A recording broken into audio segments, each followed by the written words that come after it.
Hello, you wonderful people, and welcome to another episode of Untitled Reviews. This being a show where I talk about TV shows that are dramas. For today's episode, I'm going to talk about the latest episode of Kung Fu. A lot of really interesting things went down in this episode, so let's break it down. So let's pick up with Jilan and Mia having captured, Juliet last episode, and now they're trying to pump her for information, trying to turn her against her father, but she's still loyal to him through and through. But Mia is so fed up because she's so driven by her need to go after Russell that she's just like, she's consumed by her rage, and she's like, I need him dead, I need to kill him.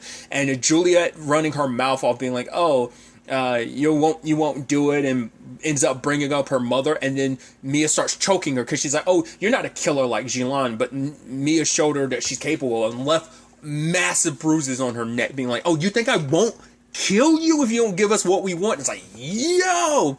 Even Jilan had to pull her back, but even barely could. Because, interesting, the alchemist comes to her being like, wow, I told you that she is uncontrollable, you need to deal with her. But Jilan thinks in the long run, it's like, no, I can, if we work together, we can get revenge. But even the alchemist is like, why don't you just do it yourself then? But it's like, right, we both deserve justice. And the alchemist is like, wow, you actually have come to care for her. So that's why she's doing it, because she was alone in this. She had no one. Kerwin was gone. There was no building that back up. Everyone that she could potentially be close to, she had she killed her sister, so she doesn't have her sister anymore. Her family's kind of dwindled down to what it is. All she has is her uncle, but she cast him aside the moment she found out Pei Ling was sending him money to take care of her and stuff. So now she's ostracized. She had no one left. So now having Mia, who was initially a means to an end, now it's like, right, we are both people who are her kind of seen a certain way, and we are the only ones that can handle things because Nikki won't go farther enough, but we can. We both will. And in the long run, Jilan didn't realize. And I think that's almost everything coming full circle, because Pei Ling was trying to get her off this path, and her refusal to get off this path that she was to not change. The fact that she stayed on this path is what ends up corrupting Mia, because all her whispering in Mia's ear, feeling the way she does, because she needed someone else on her same side to sway someone to her side, but not realizing how dark that path is that she chose to walk. Now she's making someone else walk it, because once you walk down this path, there's no going back.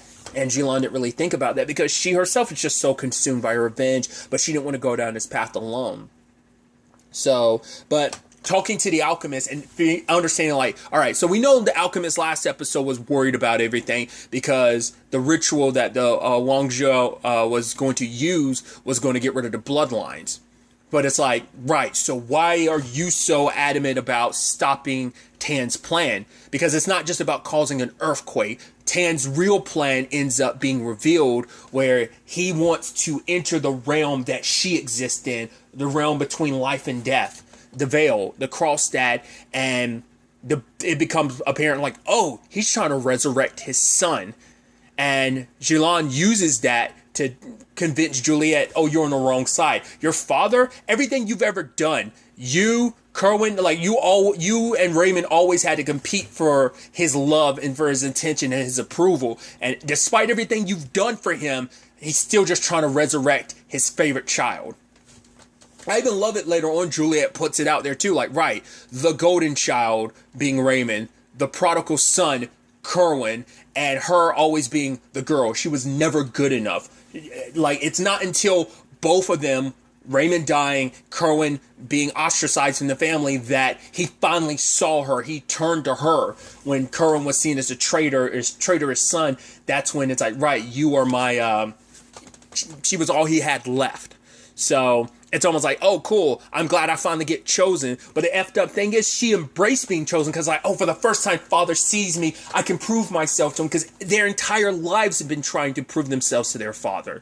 So what Jilan says to her does eventually get to her. So when Mia and Jilon leave because Nikki was tracking them down, and Nikki lets her go. It's like, right, Nikki's like, I'm going to take your father down, and if you're on that side with him, I'll take you down too, because you are on the wrong side. And Juliet's keeping that smug energy about herself, but as she's walking away, she's scowling because she, like, what Jilon had said to her had finally gotten to her, and she's not really on her father's side anymore. She was, but she wanted to find out the truth for herself. So looking into it, she finds out, right, everything her father has been doing, the Bell, Mia, it's all been leading towards this, and looking into resurrection. And she's like, okay, so it is about all that, which I think there's a little bit more based on what her father says later on, but we'll get to that when we get to it. But it is this thing that as the episode's progressing, you're seeing that Jilon is having less and less control over Mia because Mia's just so consumed by her rage that Jilon put her down this path, but Jilon is barely able to pull her back anymore. But Jilon's like, right, we got to go about Russell the right way, because if we don't, you won't come out of this alive. But in the end, Mia doesn't care. She's like, it doesn't matter if I don't come out of his life. As long as this gets done, as long as he's dead, that's all that matters. Jilon was kind of the same way. I mean, maybe her plan was always like, no, I'm going to live just to spite him. I'm going to kill him and live just so that's even more of a middle finger to Russell. But for me, it's like, no, I don't care if I have to self-destruct in the end. I will kill that bastard for everything he's done. At least Jilon wants to live afterwards, but Mia doesn't care. She's just so blinded by rage, and Jilon didn't realize what she had set in motion. So, but Nikki is still trying to, Mia had previously texted Ryan to apologize, and they tried to reach out to her, even try to triangulate her location. But like I said, by the time they got there, Mia and Jilon were already gone. But despite everything, Mia wouldn't listen anymore because she felt so sad, so heartbroken about what she had done. Which even... because now even Althea was kind of like, right, but are we sure this is the right thing to do? Like, what are you going to do when you run into her? Like, she left Ryan to die. It might not be her fault, but still she did that. But Nikki and Ryan are saying she's just scared. Like, Ryan saying you should have seen that look on her face. She was so scared. That's why for him, despite his situation, he wants to do whatever it takes to bring her back. She's family. We can't, as he said last episode, we can't give up on her. She was so scared. Because she has no family left, and she's scared that, she thinks, because I did this, she believes she has nowhere else to go. Why? Because Jilon says that, Nikki and them, they'll never forgive you. She pushed this even further, pushed that narrative that she can't be forgiven, that she'll never, Jilon already, she just amplified the doubts Mia already had, so Mia can't even believe in her own head that she could ever go back. She's like, there's no redemption for me, there's no going back. Ryan them might forgive me, but they might say that, but that's just to bring me back because they think I'm a monster now. I need to be locked up and they need to keep an eye on me. They don't see me as family because she initially didn't see them as family, but now they're the only family she has. Her mom's gone. Her dad betrayed her, so she doesn't even have him. So Jilin, and this was all she had, but even now, she doesn't even have Jilin. She just has her revenge. Because even Jilin was just a means to an end because she was like, right, this partnership, it's a one-off, right? Once we get our revenge, we go our separate ways. And I guess Jilin was almost hoping I thought we'd stick together, just you and me. I think that still could be, whether that still could be the end result or not, we'll have to wait and see, but...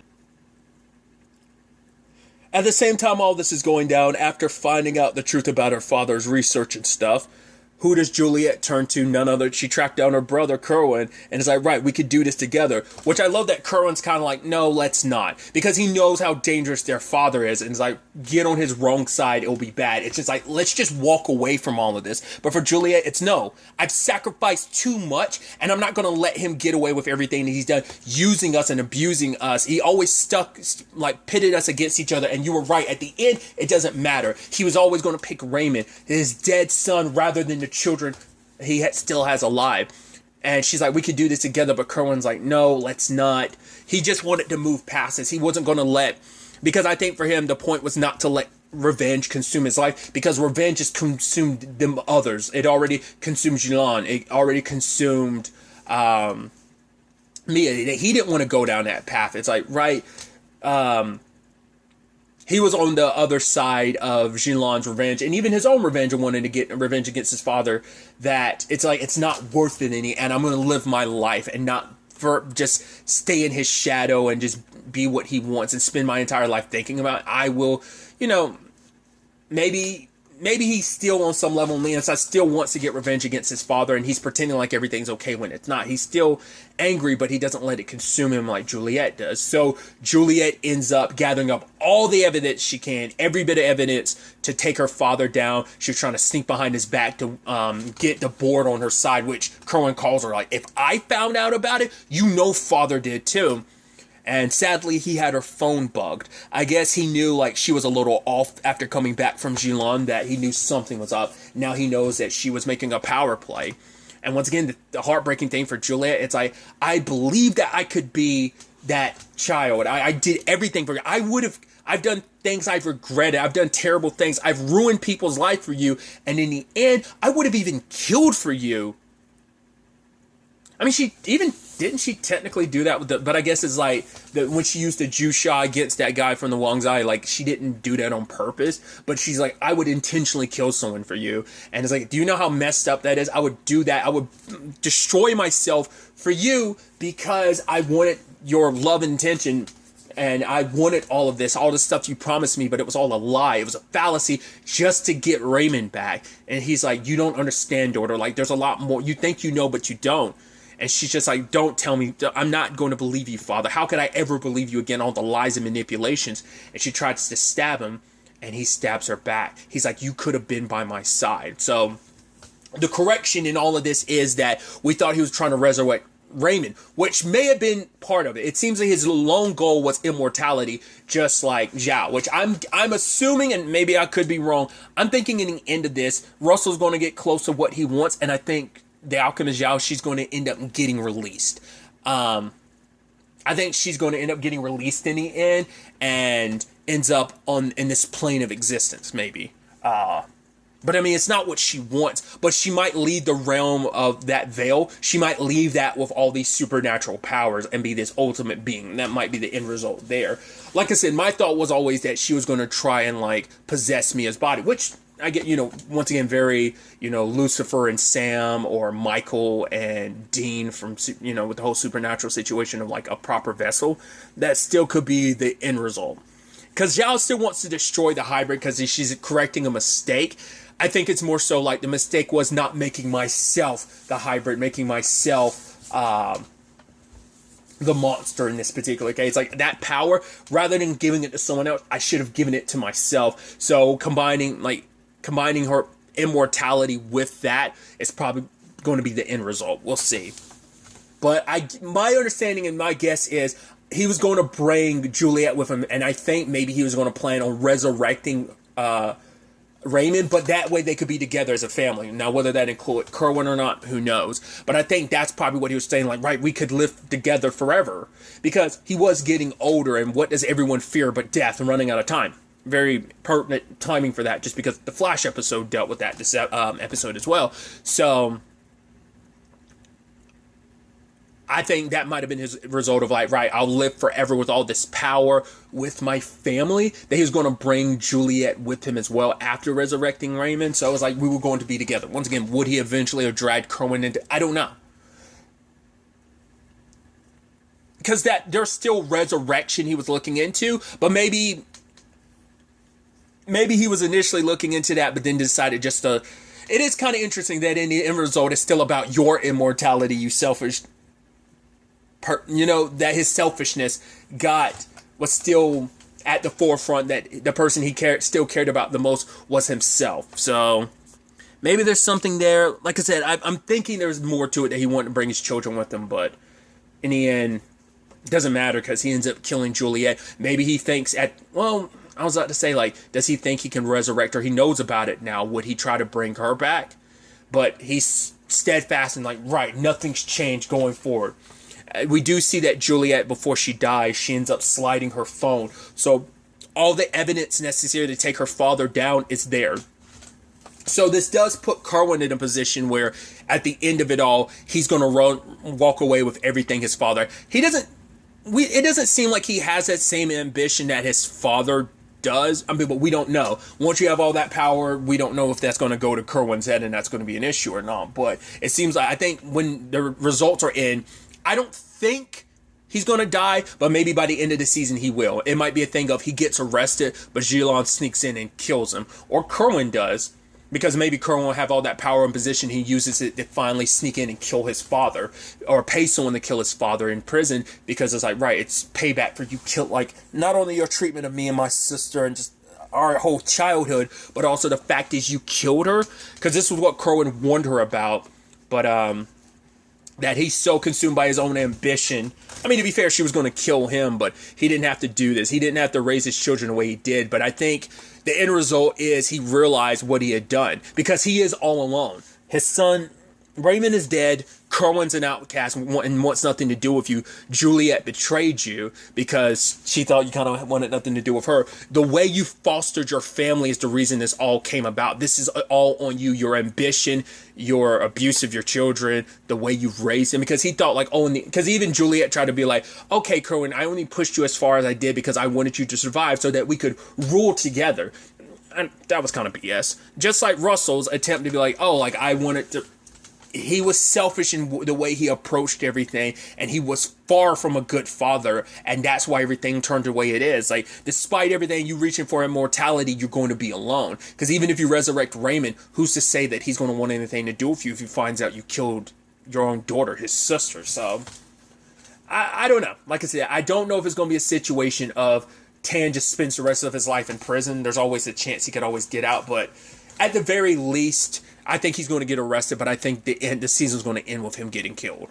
Once again, whether it's by Jilon, whether it's by Kerwin, whether it's by both of them, we'll have to wait and see. But in the end, Nikki and Althea were able to draw, using the camera footage of Russell, they were able to draw Mia and Jilon to a specific place to trap them.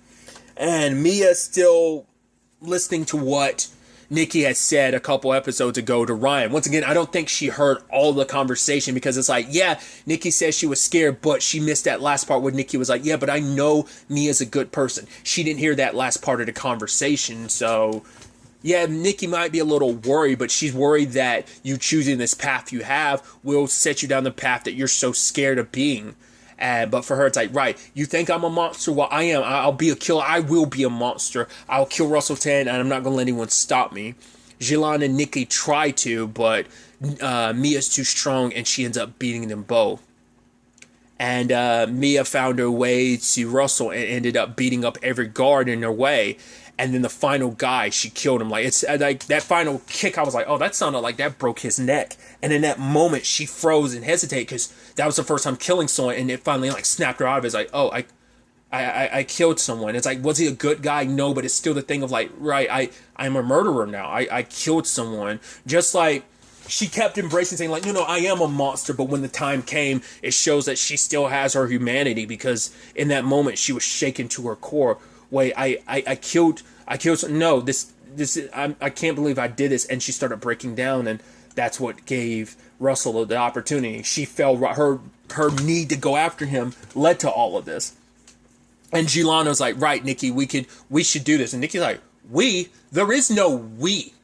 It's like, oh, like trying to turn it on Nikki. Jilon tries to turn it on Nikki, but Nikki's like, no, you're the one that filled her head with doubt, not only about me and my family, but also herself. You created this situation. There you go, Jilon. You wanted her to turn into a monster like you? Well, there you go. You sent her down this path, and that's on you. So you want to do me a favor? You want to help out? Stay away from me and my family. And I think in that moment, because Jilon did care about her, but she didn't recognize the sign. Because she tried to pull back at the last second, like, no. She tried to be like, Mia, go with Nikki. You're just going to end up getting us killed. Because she was worried that if they went down this path going for revenge like they were, that Mia would eventually